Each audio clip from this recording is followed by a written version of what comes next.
Hello, नमस्कार, आदाब, सत श्री अकाल और अस्सलाम वालेकुम। मैं हूं मोहम्मद अहमद काज़मी, लेकर आया हूं आपका पसंदीदा कार्यक्रम नज़र दुनिया पर। मिडिल ईस्ट में एक तरफ अमेरिका, इजराइल और कुछ अरब मुल्क और दूसरी तरफ ईरान और उसके नज़रियाती सपोर्ट करने वालों के बीच हर गुजरे हुए दिन के साथ खाई गहरी होती जा रही है। अमेरिकी प्रेसिडेंट जो बाइडन के कल से शुरू होने वाले मिडिल ईस्ट दौरे से पहले कुछ बहुत ही अहम वाक़यात हुए हैं, जिससे एक बार फिर ये बात कंफर्म हुई है। प्रेसिडेंट जो बाइडन, जिन्होंने ओहदा संभालने के बाद सऊदी क्राउन प्रिंस मोहम्मद बिन सलमान से जर्नलिस्ट जमाल खाशोगी के कत्ल में उनके शामिल होने की वजह से मिलने से इनकार कर दिया था, अब वो ये कहते हुए सऊदी अरब जा रहे हैं कि वो मिडिल ईस्ट में 80 साल से अमेरिका के स्ट्रेटेजिक पार्टनर रहे सऊदी अरब से ताल्लुकात ख़त्म नहीं करना चाहते, बल्कि उन्हें फिर से मजबूती देना चाहते हैं। उन्होंने ये भी दावा किया है कि उनकी हुकूमत ने मिडिल ईस्ट में अमन बहाली के लिए बहुत काम किया है। इन दावों के बरखिलाफ ईरान ने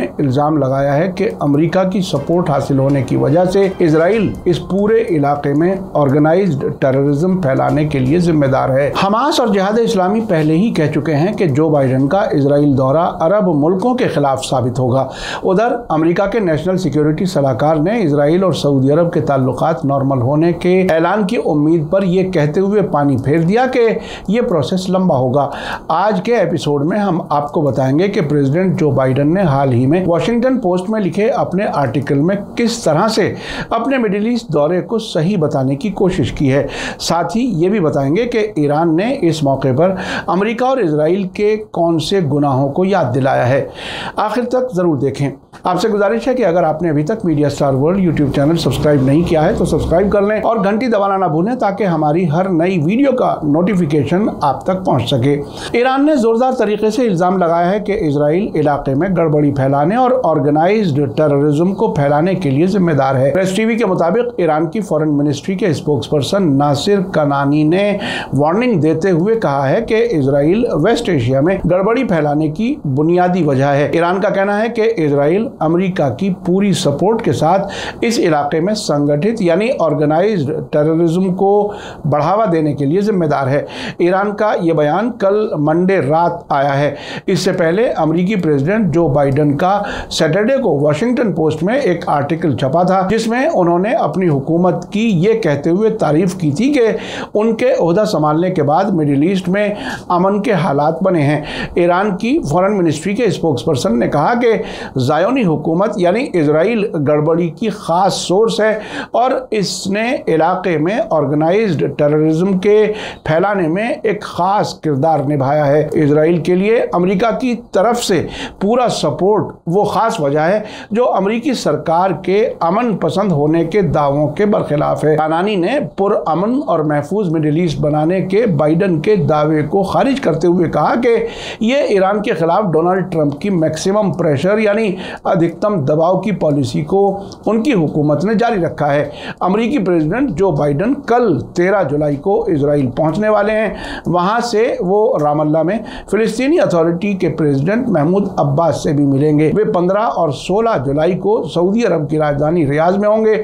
16 तारीख को वहां गल्फ कोऑपरेशन काउंसिल के मुल्कों की सरबराह कॉन्फ्रेंस होगी, जिसमें United Arab Emirates, Oman, Qatar, Bahrain, Kuwait के अलावा मिस्र, जॉर्डन और इराक के लीडर्स भी शामिल होंगे। ईरान की फॉरेन मिनिस्ट्री के स्पोक्सपर्सन नासिर कनानी ने कहा कि इस इलाके को महफूज और ज्यादा स्टेबल तभी बनाया जा सकता है जब अमेरिका इलाके के मुल्कों के बीच तकसीम की पॉलिसी को खत्म कर दे, इलाके में हथियारों की दौड़ को रोक दे, दूसरे मुल्कों की सॉवरेंटी और इलाके की इंटीग्रिटी की इज्जत करे, इजराइल को बिना शर्त सपोर्ट की पॉलिसी छोड़ दे और ईरानोफोबिया की अपनी पॉलिसी को खत्म कर दे। उन्होंने जोर देकर कहा कि जब तक इस तरह की गलत और क्राइसिस पैदा करने वाली पॉलिसियों में सुधार नहीं किया जाता है, तब तक अमेरिका वेस्ट एशिया में गड़बड़ी के लिए जिम्मेदार रहेगा।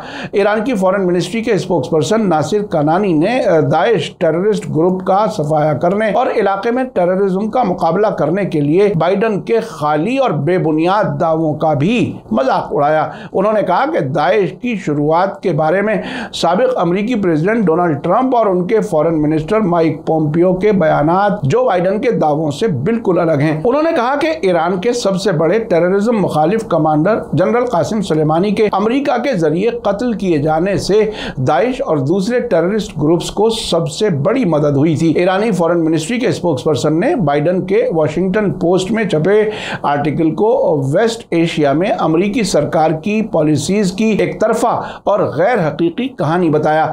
ईरान ने अमेरिकी लीडर्स से दुनिया की नई हकीकतों को बेहतर तरीके से समझने, एक तरफा नजरिए को छोड़ने और इलाकाई मुल्कों में सिक्योरिटी को यकीनी बनाने के लिए अपने फायदे और हकीकतों की बुनियाद पर काम करने में रुकावट न बनने की अपील की।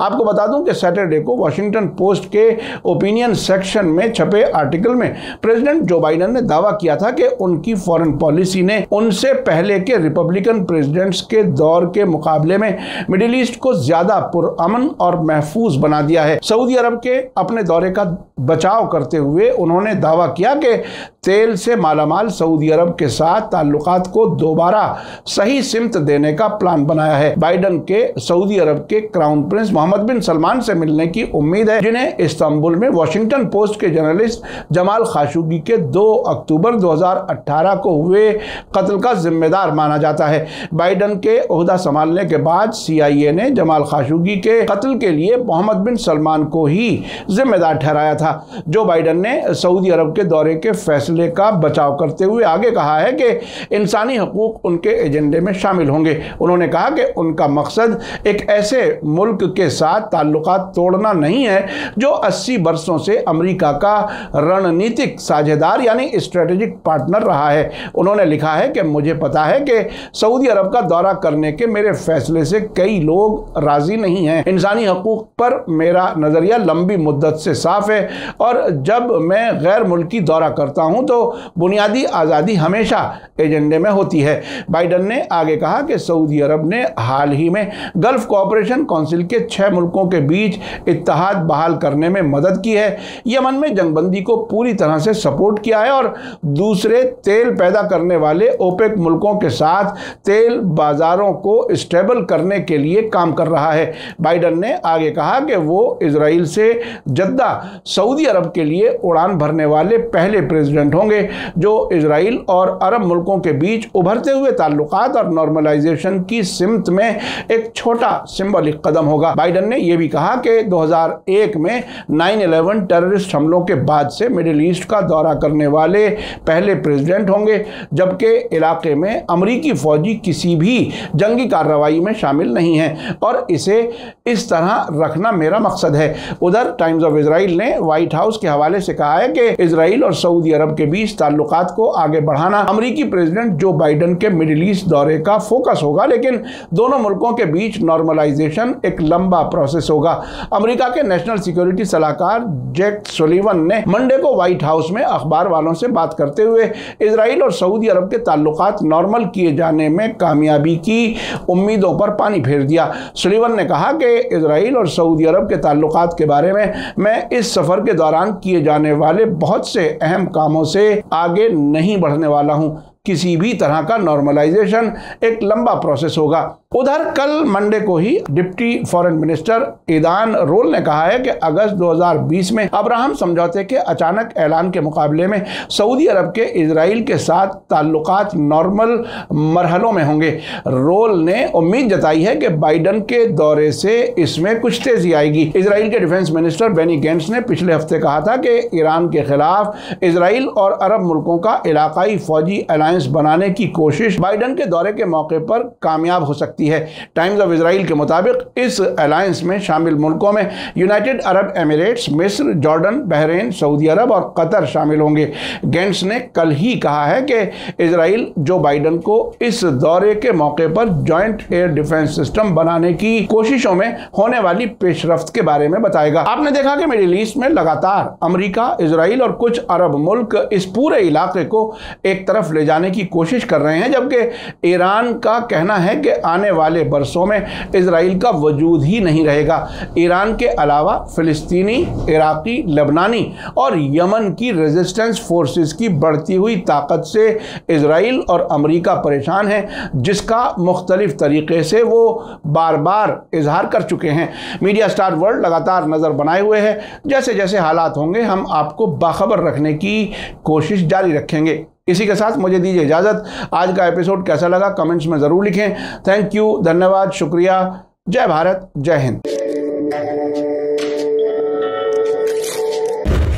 मीडिया स्टार वर्ल्ड के और वीडियो देखने के लिए हमारे चैनल को सब्सक्राइब करें और सीधे नोटिफिकेशन पाने के लिए बेल आइकन दबाएं।